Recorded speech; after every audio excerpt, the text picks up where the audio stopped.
California's government just released its budget plan outlining spending cuts and more federal aid to close a $19 billion gap. Analyst Meredith Whitney, as you recall, called California one of the most indebted states facing a fiscal crisis. Well, I spoke with former California Governor Gray Davis and asked what he thought about the chance that the budget will be passed.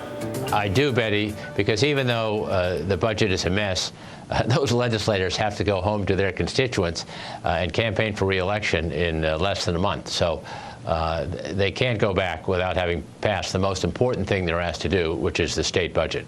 Right. Although some of the critics will argue, though, that what this does is it kicks the can down the road. Essentially, it doesn't tackle the real problems in California. It just borrows from other places.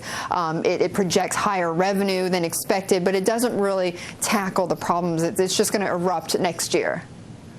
That almost certainly is the case. I believe the next governor will inherit somewhere between $5 and $10 billion of a deficit from this year. The revenues won't come in. The projected savings won't come in.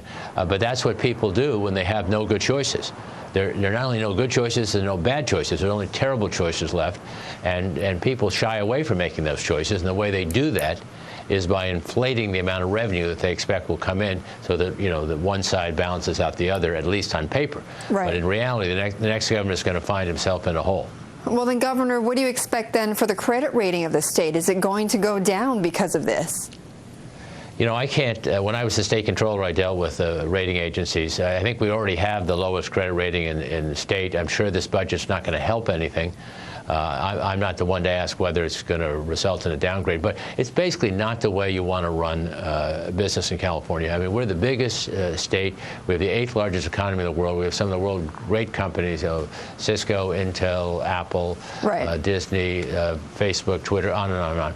And the government, should live up to these, somewhere approaching, kind of the excellence of the private sector. And not doing that costs us money when we go in the bond market. It sometimes discourages investors from expanding plants and businesses in California. It's just not a good thing. No, but it's certainly not going to improve the ratings, and it's certainly not going to make it easier for California to borrow. No, I mean, this is not good.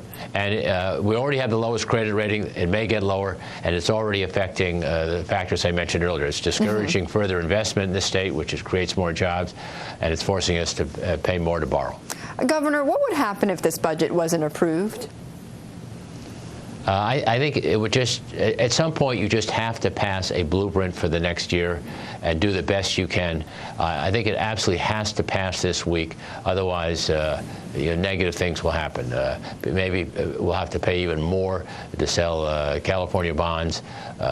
Maybe some people will dump our bonds, which could be the worst possible thing. I mean, you have to be responsible. And passing this budget, I'm not saying it's being responsible, but it'd be irresponsible not to.